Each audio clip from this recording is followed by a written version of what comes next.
My sisters and brothers, I greet you all with the love and peace of the Lord. I invite you to meditate together with me on the holy word of God of 12th November 2020.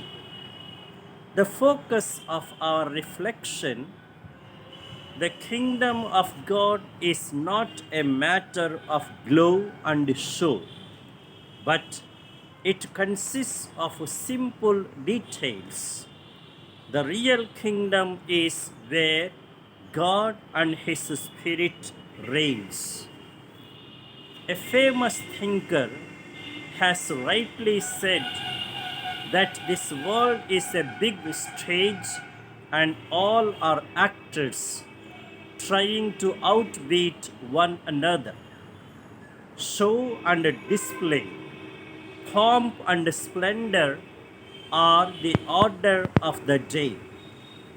People go by the appearances and impressive externals.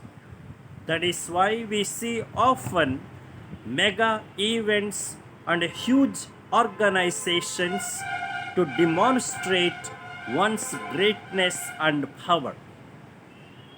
One who is able to pull large crowds, one who grants immediate and temporary benefits, is deemed great and is applauded.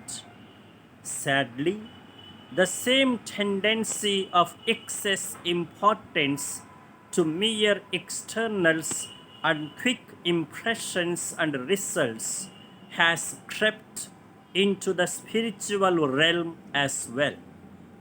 Consequently, it is no wonder that not infrequently spirituality is reduced to the level of displays and mega shows.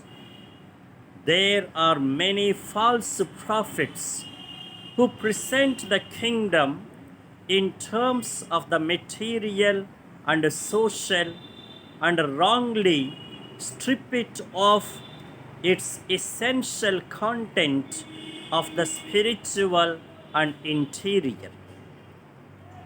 The real kingdom of God is within us. It is a treasure to be discovered, nurtured, strengthened, and shared. And this is the spirit and the reign of the kingdom we see in the person of Paul. How human, tender, and affectionate he is, how respectful and noble he is, how forgiving and compassionate he is. Even though Onesimus is a slave, he treats him with respect and dignity, making him equal to him as a brother in faith. Even though Onesimus once did wrong, yet he forgives him, does not retain it, but recommends to Philemon on his behalf. Even though he could just command Philemon to do what he asks, because of his moral authority as the spiritual father, yet he only requests him to do him the favor. And this is the real kingdom, the reign of unity, respect, equity, compassion, humility, nobility, fraternity, and charity.